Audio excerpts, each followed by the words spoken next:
Hello, everybody. This is Joshua Hatton with One Nation Under Whiskey podcast. I'm joined today, and I'm joined, as always, by my good friend, my business partner, my man of many things, the dear Jason Johnston Yellen. Thank you. It is a pleasure to be sitting here in person with you in Southern California.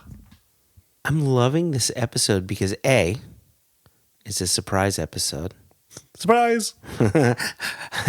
and B, it's with a couple guys I would say are new friends to the podcast, old friends to a dear friend of ours, the dear Johnny Baldray, aka Whiskey and Donuts. Mm-hmm. We've got Carey, Hart, and Big B here. Big B.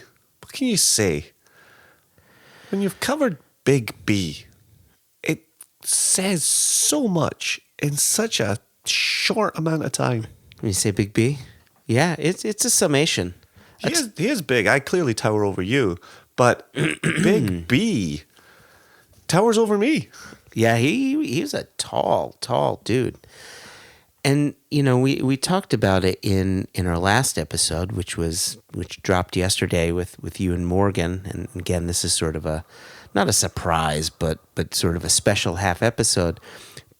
But what I had mentioned is having these two guys on whom we've never met. Yeah.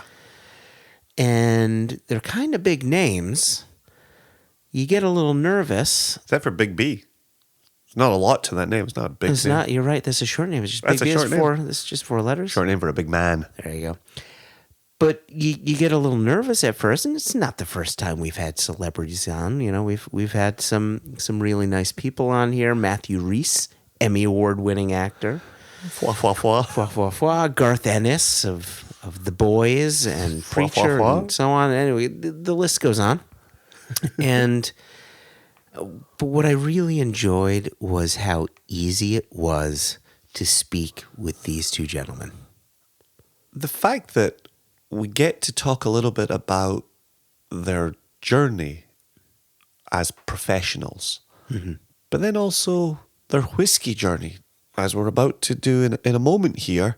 We spent some good time talking about a love of Irish whiskey and how that connects to them as people, puts them in a place. Yeah. I love that conversation with everybody, and just like being at the Good Ride event, that again we'll expound upon in this episode, but the Good Ride event attendees were people that I loved getting to know. Yeah. Yep. And learn about, and I'm always fascinated by people's palates. And here we were speaking to Carey and Big B about their palates. Yeah, what they enjoy. Yeah. Which was really cool. And then they did something that I thought was really classy.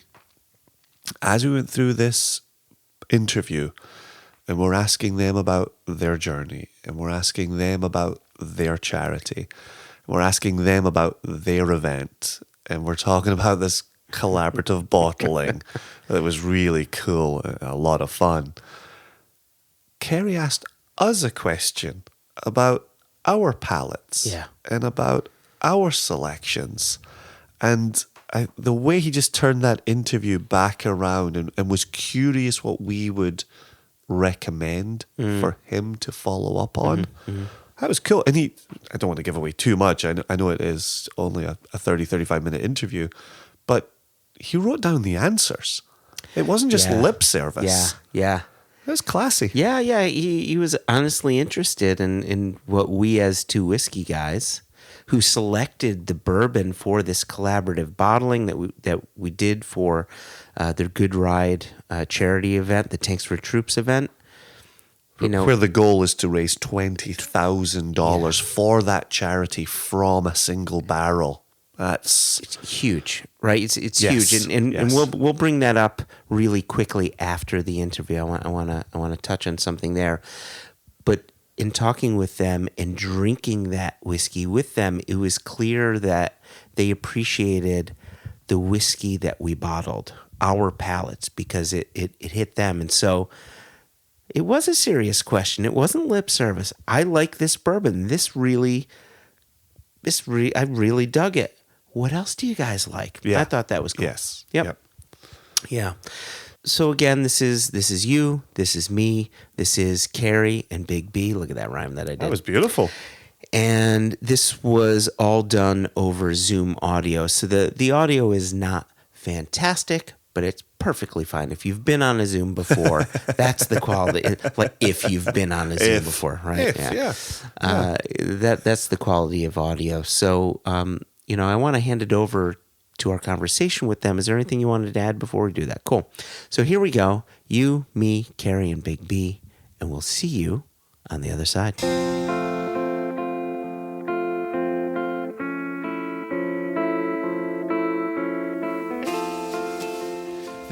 So Carey, and I've got to ask this. I want to say, so Carey and Big B, but like, do you always go by Big B, or do you go by other names? My name is Brian Mahoney, real name Brian Mahoney. My parents kind of gave me that name and it just stuck. So even when I started doing music, the name just stuck. It's BB, but yeah, Big B is what it usually is, or just B, whatever you feel comfortable with. Brian, I don't care. All right. Okay, cool. Usually when someone says Brian, I either owe money or they're a police officer. So I'm always like, oh, this is going to be an awkward moment when they call me by my first name. I'm like, okay, I owe something or something's going on. It's like a parent calling you by your first and middle name. Yeah, exactly. You're in trouble. So Carey and Big B, thank you both for joining us. We're really excited to have you on. And I realize, though, when we think about our listenership, there's a chance that some of our listeners may not know who you guys are and may not know about your own personal journeys within, motorcycles and, music with you, Big B, and whiskey as well. And so I wonder if you can just share your own personal stories or a little bit of that, your journey with motorcycles and with music. And then for us, more importantly, with whiskey. Nice. Well, I'll give you a little quick background on myself. My name's Carey Hart, and most people know me from my day job, which is freestyle motocross. I've been a professional motocross rider for 25 years now. And through my early days as a racer in the late 90s, switched to freestyle full time. And myself and about 7 other guys kind of helped invent and grow the sport of freestyle motocross. And then as kind of life went on, as I got a little older through my motocross career, I then went on to start a series of different businesses. So by Big B and myself both, I own a tattoo shop in Las Vegas. We did a TV series called Inked. So there's a portion of people kind of know us from the tattoo TV show days. And then further on down the line, to tie into what we do now, is we're both brand ambassadors for Indian Motorcycle. So we go to a series of rallies each year, do custom motorcycle builds. And that has been our kind of, at least my adventure on two wheels to leading to present day. Was there just really quickly, was there a rivalry between Inked and Miami Ink? Yeah. So the funny story about that is so Hart Huntington Tattoo, which I own, is the first tattoo shop in a casino. Okay. So long story short, we pitched the concept with the production company. We shot a pilot. We then went and shopped it around to all the major networks. And at the end of the day, it was A&E and Discovery that was hot to trot. Discovery wanted to own all of the marks. Obviously, I wanted to own the marks because I was doing this as a business. Yeah. We went with A&E. Discovery then fire drill to create Miami Ink, and then it was a race to the marketplace for the first show. Then we launched became competitors for. We personally did 5 seasons of it. So came up with the idea. They stole it and then put their version. And then to be tricky, we had everything going, and they'd only been shooting for a week, and they put theirs out a day before ours just so they could first show. And it was terrible, but they made sure they were the first one. How do you like that? Competition on television. Yeah. Man, I didn't know we'd be spilling the tea within the first 5 minutes. Oh, we don't. This is excellent, gentlemen. Yeah, we don't. It's been so long now. Yeah, this was back in 2004. Yep. Gotcha. And so then with you, Big B, talk to us about your musical journey, because I know you were in a band, if I'm not mistaken, with our mutual friend Johnny for a good long while, and you still are. Okay. Plays with me and does stuff with me. I started in 2000s, got my first record deal. Toured the world.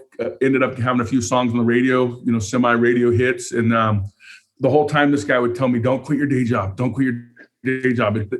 He called me the one hit wonder. It did so much. And I think he just needed a friend to stay around. So I kept working through the whole time for him and helping him with the tattoo shops and, race team and everything else. I never quit. So I'd be on tour, do the whole thing. And then I come from a background of V-twins and motorcycles. So once we got a little older, it's not as cool as a 40-something guy jumping up there rapping and singing on stage. It looks a little silly sometimes to me. We still do it, but not to do it full time. The youthfulness of it's gone. So started building motorcycles and it's been cool. I'm glad I owe him for telling me not to quit my day job. And maybe not for calling you one hit wonder. I don't mind that either. As a matter of fact, so I got a big chunk of money at the time. It was the most money I've ever gotten in my life. I went down and bought a brand new Suburban, and the license plate said one hit wonder. One HIT, one DR, one hit wonder. That's really excellent. Yeah. And so as you were going along, obviously for you, Carey, where you're dealing with motorcycles and clearly for both of you, there's an interest there. How does the whiskey part of that fit in? And, did you just start as a young guy knocking it back like a lot of us, or was there an area of interest there? What's that part of the journey look like? For me, my last name's Hart. So obviously I have a deep Irish history. My grandfather goes back to my grandfather. My grandfather was very prideful of his Irish heritage. He was a big daily Bushmills guy. When he had a little extra money, he get a bottle of Jameson, but mostly it was Bushmills. To this day, I have a hard time with Bushmills, but I occasionally have a drink of it for him. And it's just my heritage. Like I said, my grandfather, my dad, and my uncles obviously are Irish. My whole family, let's just say, is pretty scrappy. And and I just kind of gravitated to whiskey at a young age. Stealing little sips from my grandpa here and there. And, I've always enjoyed it. I'm not much of I'm not a vodka guy or a gin guy. There's just something about specifically Irish whiskey that I've really kind of gravitated to. And so much so, both me and my wife, that our son's name is Jameson. So wow. Yeah. We have a love of Irish whiskey. There you go. And then obviously for bourbon and obviously the American circles in which you're moving, has that kind of come along for you? Did you find a difficult transition there? Obviously the flavor profiles are somewhat different, but having sweetness in common. It did. It took me a little while because, again, in your youth, whether it's, monetary issues, whatever, my first experience was Jack Daniels. Not to say Jack Daniels is terrible, but it's a very heavy, syrupy, in my opinion, American bourbon. And I always preferred the cleaner, lighter Irish whiskeys. So like my wife, for example, she loves the peatiness, like the Lefroy, big, heavy. I compare it to like drinking a campfire. So it did take me a little while, but I also feel that, with age comes experience as well as a little bit more monetary income comes a little bit better quality of whiskey. So if I could afford the better American bourbon, I definitely started to appreciate it more.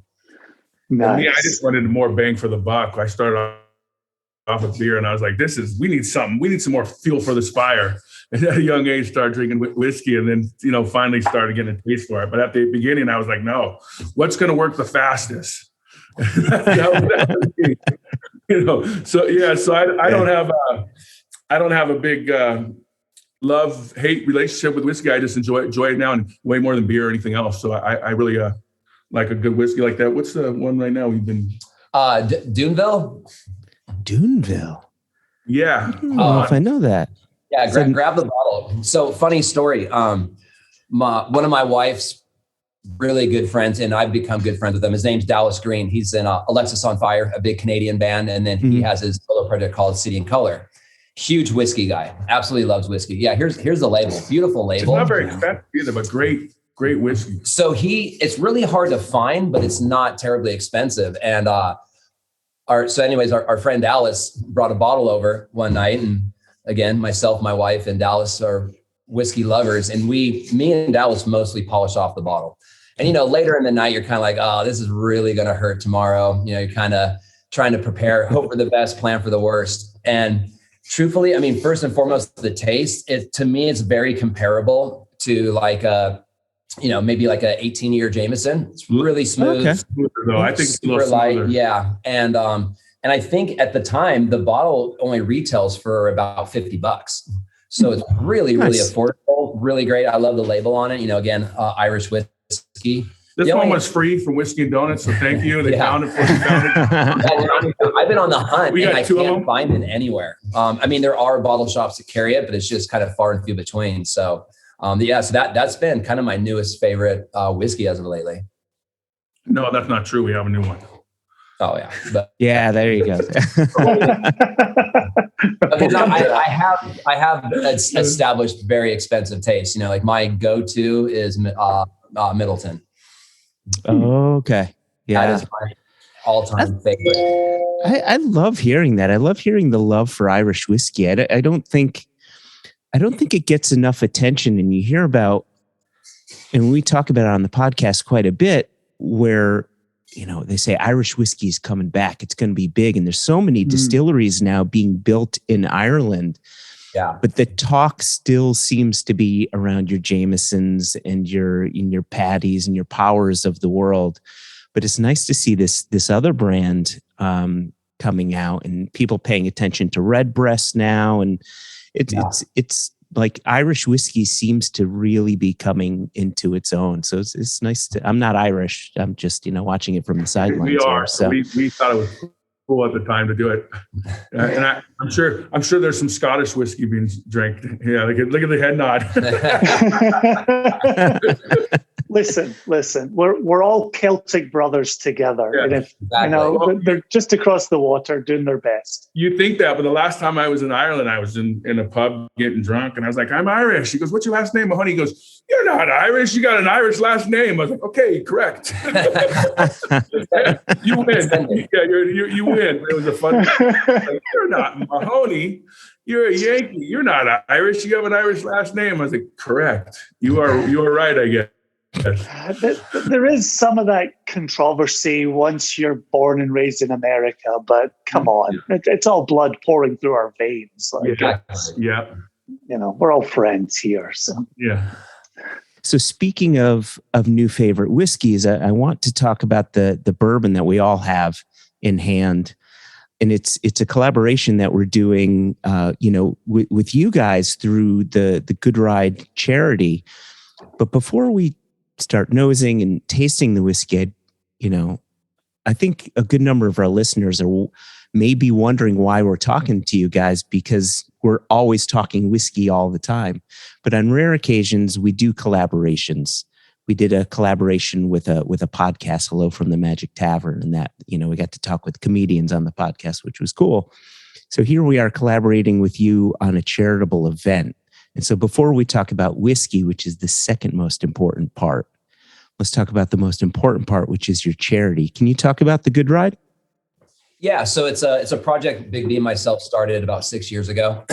So much like to the story earlier, a big portion of our time is consumed by going to motorcycle events on behalf of Indian Motorcycle. And, that's Sturgis, Daytona, big biking events. And I've always been very interested in starting and doing a charity, through my action sports background. I supported numerous charities through that, but I always wanted to do kind of something that we could kind of control. And it was like a good, karma piece, let's just say. So as me and Big B started spending more time in the V-twin industry and at events, there's a massive contingent of not only active duty, but veterans that go to these rallies, that love riding American V-twin motorcycles. So that's kind of where the light bulb came on. My wife's dad was a Vietnam vet. Her stepmom also a Vietnam vet. And then my brother-in-law just retired lieutenant colonel in the Air Force. So I didn't know a lot about military prior to dating my wife, which was now 20 years ago. But I have seen over the last 20 years kind of what happens with veterans. The government puts a ton of money into them when they need you, and then they kind of throw you to the wayside when they're done with you. So, through that connection with myself and Big B, we started Good Ride, and we started small. It's basically the sort of the 30,000 foot view of Good Ride is, first and foremost, we raise money for veterans. Yeah. Secondly, we do that through sponsorship as well as doing organized motorcycle rides. So traditionally, we do about 3 rides a year. One being like Sturgis Motorcycle Rally. There's a rally around the Central Coast of California. And then we kind of pick a different city to do a third. And those really, that's kind of the marketing of it. We raise a little bit of money with the entry fee on the events, but the great part about it is we get to have about 20 to 25 veterans get to come out and ride for free with us. And for them, it's just a great distraction. We got about 150 motorcycles. We're on the open road. We have a police escort. We go for a ride through the Black Hills of South Dakota or the Central Coast of California. Nice. And at our end spot, we have a great lunch and kind of talk about the day. So that's kind of how it started. As we got into doing the rides, we wanted to kind of expand and try to do different events, which kind of links to the bourbon of raising a little bit more money. So sort of the shoulder to shoulder of doing the whiskey, the Good Ride whiskey. We do an event with Johnny that you mentioned earlier called with Whiskey and Donuts. So Indian Motorcycle gave us 25 motorcycle tanks. We had 24 different artists from America and UK all paint them, donated their time. And right now, currently, we have an auction so that anybody worldwide can purchase these tanks. So as the auction culminates, the last 3 hours of the auction, we do this event at the bike shed here in LA along with Johnny from Whiskey and Donuts, where it's just like a really fun cocktail party. We're doing whiskey and donut pairings, and it's the last 3 hours of the auction. So people can kind of start bidding up the tanks, and it gets to be a little bit of a frenzy. And it's just a really good all around good time. But ultimately, at the end of the day, we're raising money for veterans. And if you asked me, the real reason was all my friends couldn't go riding motorcycles with us. So I figured if we started a charity, their wives would never say no. Put that out. It's a little easier horse pass. Joking, but there's some truth to that.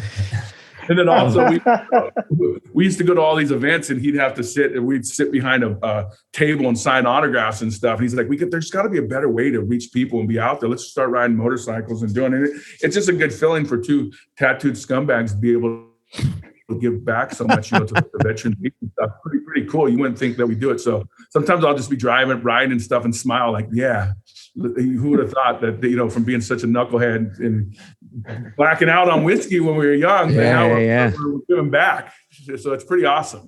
You can tell you both do have Irish lineage because you are both very funny. And I love the fact that I'm just sitting here chuckling away.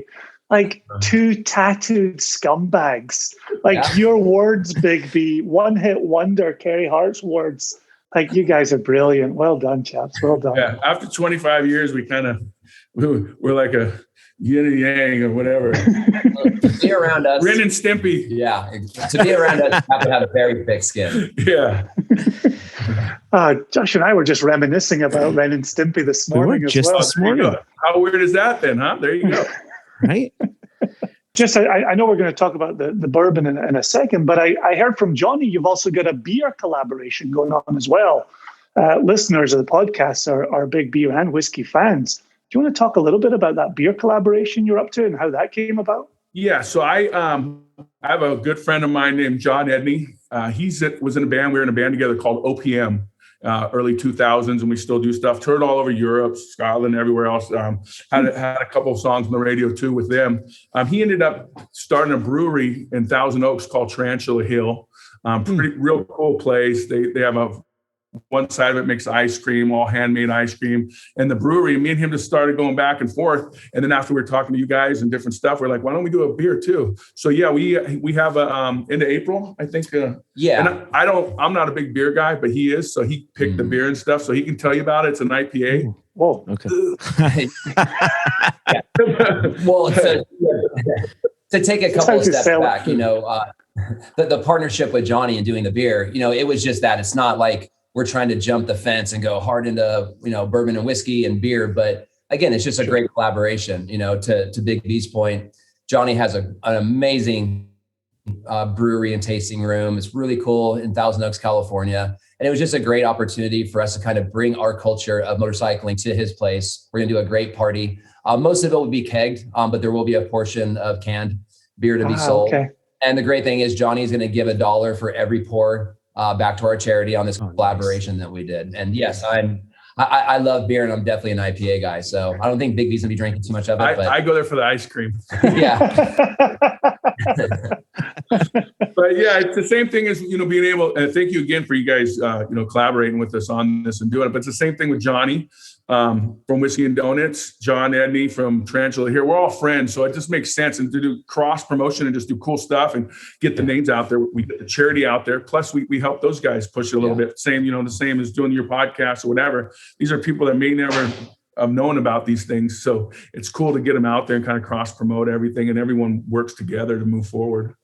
Well, and a bit like you said a moment ago, which is when you find yourself out on the bikes and you're smiling and you're saying, how the hell did we pull this off? Mm-hmm. This for us is every collaboration. Is what makes this life even more fun is collaborating and working with good people. That's the payoff for what we're all busy doing. So I don't know if you could see this, but whenever we work with the distillery, we put this distillery directly, we put this logo on our label, which just says the spirit of collaboration. And that's what it's been like for us. We are whiskey lovers first and foremost that want to share the good news about this distillery and that distillery. And the most fun, like the most fun aspect of it is that collaborative experience where you can bring in this person and that person. And it's just, it makes the business aspect of it fun, which is really cool. So it's great to see you guys doing that. And I think that's what's great, like what you're talking about, like we come from a world that, even though there is an element of competition, whether it's, my motocross stuff, his music, now working in V-Twin, customizing motorcycles, I think it's great that we're kind of in, sort of an era right now where it's about building each other up and working together as opposed to whether it's beer, motorcycles, whiskey. You go back 20 years ago and it was like the big five in each category is just battling for footprint. And now you have, boutique companies and, home brewers and different type of people. They're just collaborating and just trying to elevate each other. So I think that's great. Yep. Well said. Beautiful. Well said. Ready to give this a sip? Absolutely. I sure am. Yeah, we started the morning sipping on some bourbons, and now we get to sip on this one, which is we'd purchased about 10 casks, and 5 of them were bourbon, 5 of them were rye.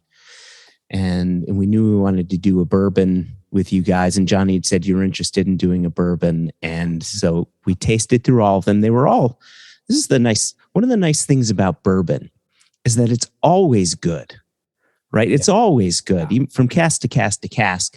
But sometimes one cask will really pop. It'll really shine. And when we were tasting through the 5 of these, this one for us, it told this complete story from nose to palate to finish. It was just a damn good ride. Oh, wow. Yeah. Whoa. That pro level right there. I was wondering why you were looking up your sleeve before you started delivering that, and then you just pulled it out. That was a I saw him go like this, actually. It wasn't a sleeve, it was a written on his hand. Palm of the glass smelled like this, right? Yeah. And it was a good ride. Yeah. It's funny you mentioned about, with spirits, how, they're all kind of good in their own like little nuances, whatnot. My wife makes wine. She owns a small winery and she harvests everything herself. Makes all the calls in the vineyard, processes everything. And it's crazy that, a couple of bad decisions in the vineyard or a couple of bad decisions in the winery, and it's garbage. Like you can't give it away. It's really finicky. And that's what I do appreciate about whiskey. Is there no saving it? Like when a wine goes bad, is it like you can't recask it and fix it, or? No, not really. At a certain level, if you make some bad decisions or have a bad year or whatever the situation may be, make some wrong decisions in the winery, it's done. But then I don't know if this is taboo or not, but what I like to do is I take, which hasn't happened, but when she has like little leftover wine, like maybe, 5 or 6 gallons here or there, I actually distill it and make a little bit of home hooch. Whoa. Oh, nice. Yeah. Nice. That is. And you've still got your site. Allegedly. Yeah, Allegedly. If we can find a signal, that's allegedly. what happened. Yeah. No, we're making hand sanitizer. Yeah. We mastered how to make hand sanitizer. Good flavorful hand sanitizer. I thought you were going to go with red wine vinegar. You're creating cultures down in your shop there. No, just a little bit of sipping. We like booze way more than salad. You can see. The partnership is whiskey and donuts, I suppose. Yeah. So does this work for you? When you guys got your nose and your chops around this, what's it doing for you? I do love it because I love the vanilla hints to it.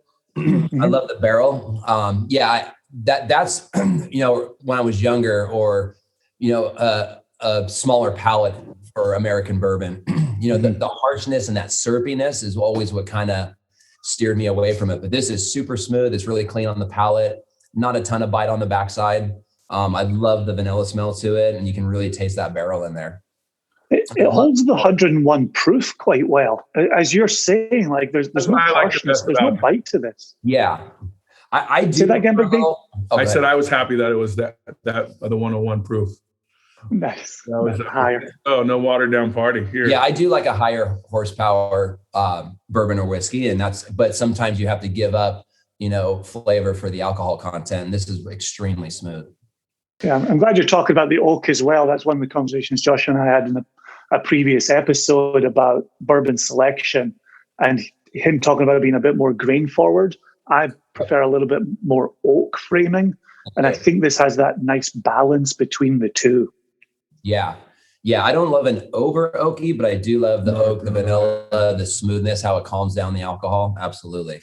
We were nervous when we started working with Johnny and you guys have going, we're like, oh, okay, and then he was like, just be honest. And I was like, well, they're going through so much work. And then when we got it, we snuck into that one. We're like, yes. Thank God it's good. What if they selected a shit cask? Yeah, could you imagine? A can of Coca-Cola at it. Yeah. It's great with Coke. Coke. I'm an ice guy. I'll do a little ice. I like a cold whiskey and ice. I can't do any mixers. Never have. Just do the night, sip on it, and go. And that's always been me. Yeah, we had this conversation with Eddie Russell one time where Eddie Russell will put in the ice. He'll pour the whiskey over the ice, and his goal is to drink the whiskey before the ice starts to melt. That's me.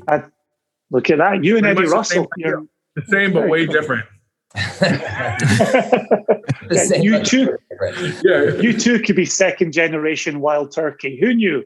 Yeah. Who knew? B? So this is excellent. Yeah, really excellent.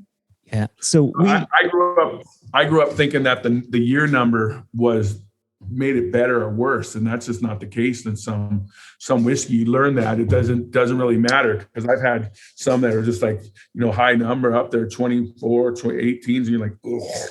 Yeah. So I had to learn that before, and the price isn't always the key either. You know what I mean? You got to do research on it and know what you want and what you like.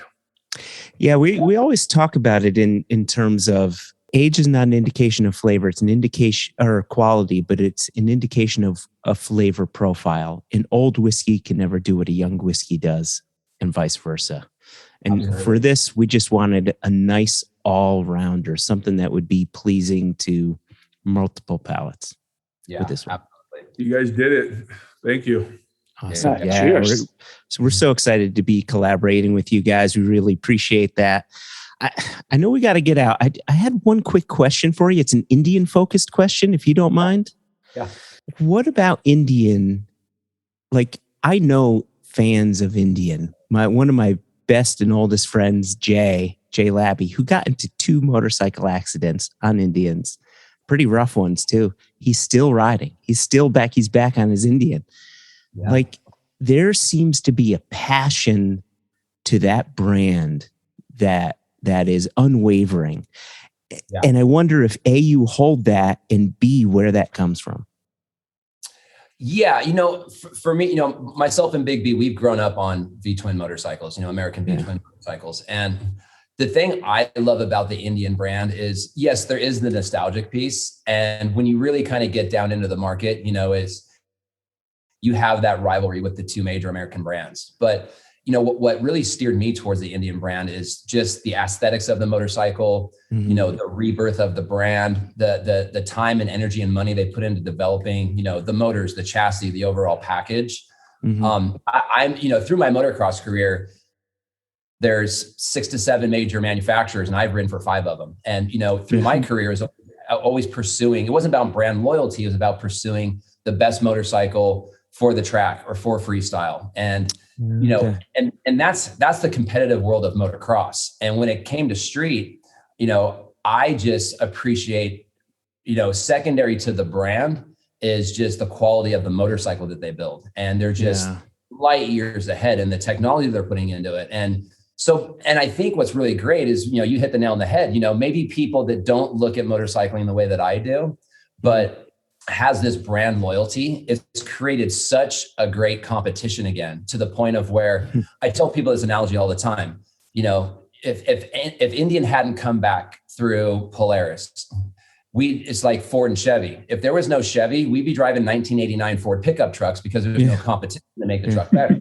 So competition is good for everybody, and especially the end all as the consumer. So, but it is really fun, and it's a fun rivalry, whether it's at our good rides or at motorcycle competitions, or just, riding down the road and, bumping into somebody over a burger, that competition of the two brands, and, the checking out of each motorcycle and kind of picking things apart. And, oh, I like what you did there. And, oh, wait, I like what you did on that bike over there. Like, I think it's really healthy. And the HD guys are always so snotty, but it's good. So you pull up to an event and there's thousands and thousands of bikes that look all the same. And then a guy pulls up on an Indy and you're like, all right, me and you are, you instantly drawn each other and become friends, talking different stuff. And I think with Indian, the great thing is it's back to motorcycles. It's not back to T-shirts and leather wallets. You know what I mean? That's what HD started selling and making it such a thing. Indy wanted to build a motorcycle that was a superior motorcycle that people enjoyed riding and go after a different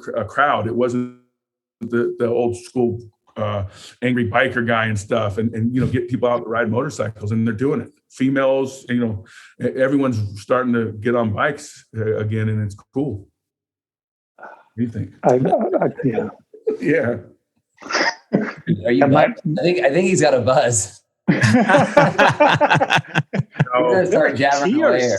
There are tears coming out of Big B's eyes right now. Like, he's getting an emotional over there. For everything you've done for me forever.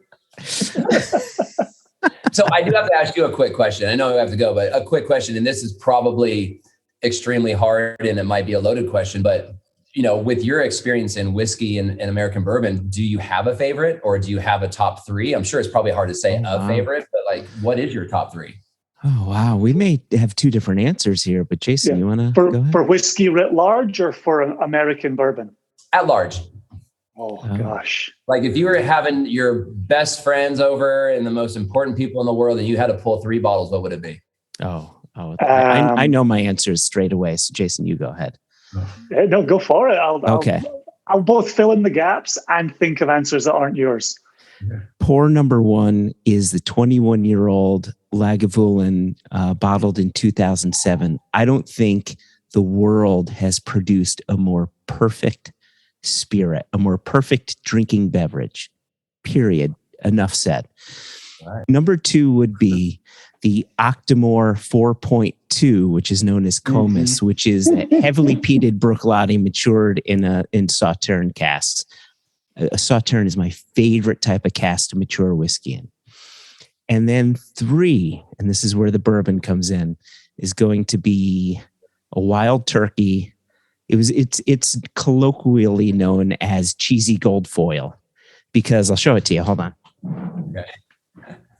Because the packaging is cheesy gold foil like packaging, and this was released in the late 80s, early 90s.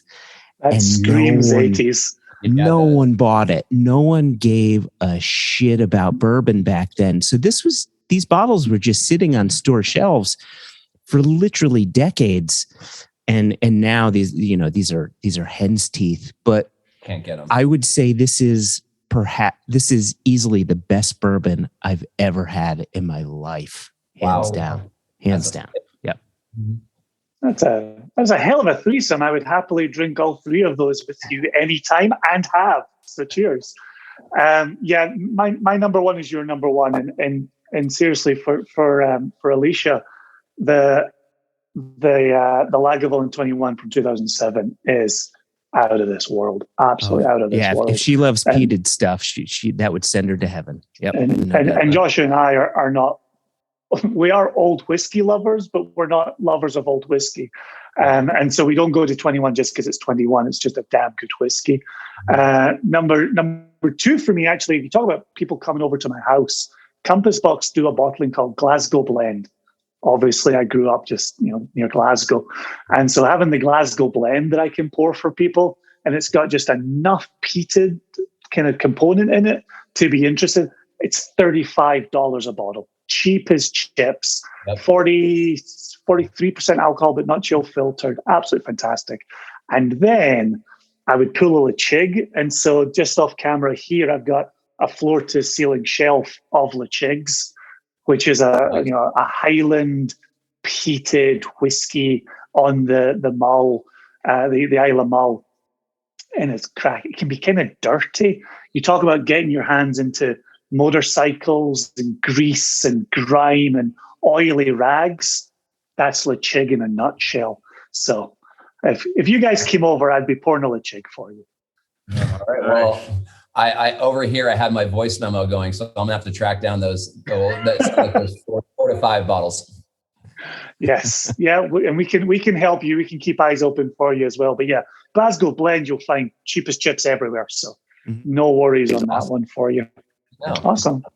Well, thanks for your time, chaps. It was a pleasure lifting a glass with you, especially of good rye bourbon. Well, thank you for having a couple of rookies on your show. We really, really appreciate it. And more than anything, thank you so much for supporting our little charity. We hope to do many more projects, fun, authentic, exciting projects, and we just can't thank you enough.